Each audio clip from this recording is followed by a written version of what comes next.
जगत भवा भंजा। कहते हैं कि भगवान जब आए अपने अयोध्या में, सारे पूर्ववासियों को, गुरुजनों को बैठाए इस तरह, कहा कि सुनो, कुछ हमारी बात को सुनो। सबको बैठा करके इसी तरह से, हमारे गुरु महाराज ने तो मथुरा में आपने देखा होगा, सुना होगा, गया होगा, अगर कोई से यानी पानी का बाढ़ देखते ना, पानी का बाढ़, हम लोग उसी तरह आदमी का बाढ़ थे। कैसे आदमी का पानी की तरह बाढ़। वहां पर 5 मिनट जब गुरु महाराज आते थे मंच में, चलो चलो बच्चे चलो, बस इतना कहे कि टेंट और आउटियों से पूरे हिंदुस्तान के, पूरे मिनी हिंदुस्तान वहां बचता था, पूरा राजस्थान, मध्य प्रदेश, भारत, बिहार, यानी पूरे भारत के सारे राज्यों से वहां गुरु महाराज अकेले इतना मेहनत किए कि सभी को यानी शुद्ध शाकाहार बना करके और वहां बैठा कर इस तरह से सुनाते थे, घंटे 3 घंटे सुबह और 3 घंटे शाम। सारे महापुरुषों ने काम किया। राम ने गुरु महाराज के वचन को नहीं माना तो रामे के वचन मान लो भाई, कृष्ण के वचन मान लो, और महापुरुष मीराबाई, पलटू साहब, कबीर साहब, जो भी संत महापुरुषों ने सुनाए उसी को मान लीजिए, कल्याण हो जाएगा। गुरु महाराज कभी नहीं कहते कि मेरी बात मान। और बहुत लोग कहते हैं गुरु, ये जय गुरुदेव वाले का अलग धर्म है। जब अभी हम लोग मुंह तोप करके साधना करते तो लोग कहते हैं कन्या बन के क्या कर रहे, ये कौन सा पूजा कर रहे। अरे भाई, रामचरितमानस में गोस्वामी जी महाराज ने साफ कहा, आंख कान मुख बंद करो और नाम प्रभु का ले, अंदर के पढ़ तब खुले, बाहर से पढ़ दे। कहा कि आंख कान मुख बंद करो और बाहर से पर्दा डालो, तब वो मालिक मिलेगा। अब जय जय हनुमान गया, कितना टाइम होता देखा, देखिए घड़िया में, इसे भगवान मिलेगा। अभी छठ आ रहा है, ये लोग जाइएगा घाट पर, क्या होता है, सुनहु सकल पुरी जन्मा में बानी, कहू न कछु में ताउरे आनी। कहते कि जो उर मन से हृदय में मेरे कुछ विचार उठा है, आप सुन लीजिए। जो आनीति कछु भासो भाई, तो बजरहु मोहे भय बिसराई।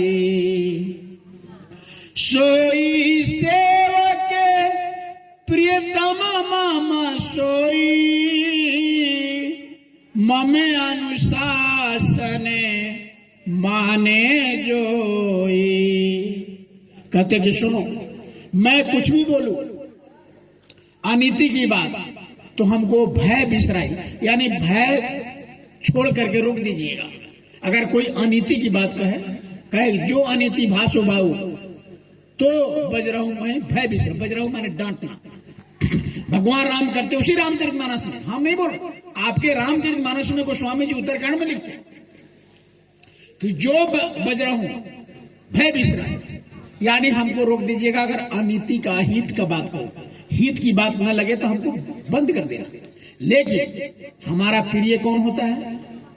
जो सेवक प्रियतम मम सोई, मम अनुशासन, मेरी बात को जो मानता है वही मेरे प्रिय है। मेरे अनुशासन को, मेरे सिद्धांत को जो मानते हैं वही मेरे प्रिय हो। ये नहीं कि भगवान भगवान राम राम कर रहे हैं, अब मन करता है जति कर रहा है, नहीं, तो भगवान खुश नहीं होंगे।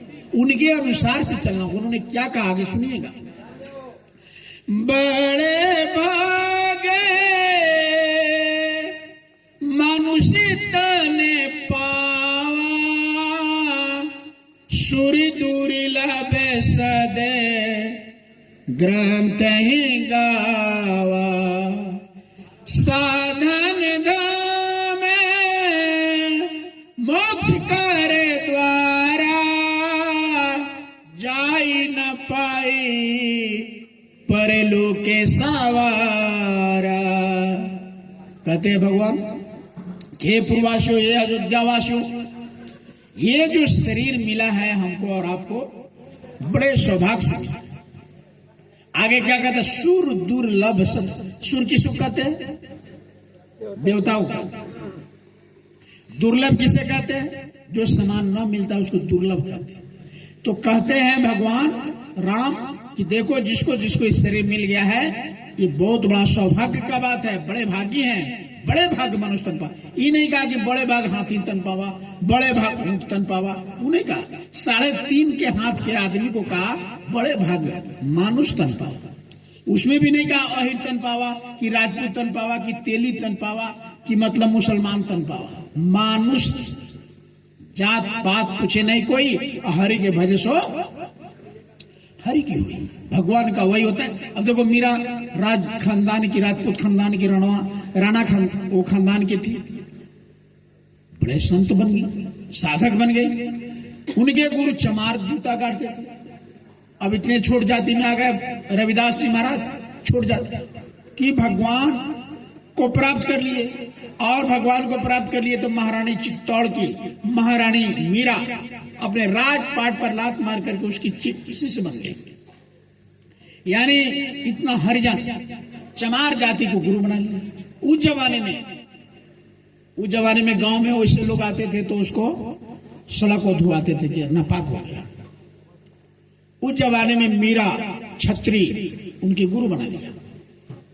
तो प्रेमियों, जात पात से कुछ मतलब नहीं होता है, बस संत यानी महापुरुष का दिव्य दृष्टि खुला हो, भगवान के पास आता जाता हो, चाहे कोई जात पात हो। इसीलिए कहा कि गुरु वही जो शब्द रसे हैं, शब्द बिना दूसर नहीं कोई, शब्द कमाए सो गुरु पूरा, और उनके चरणन के बन जा धूरा। धूल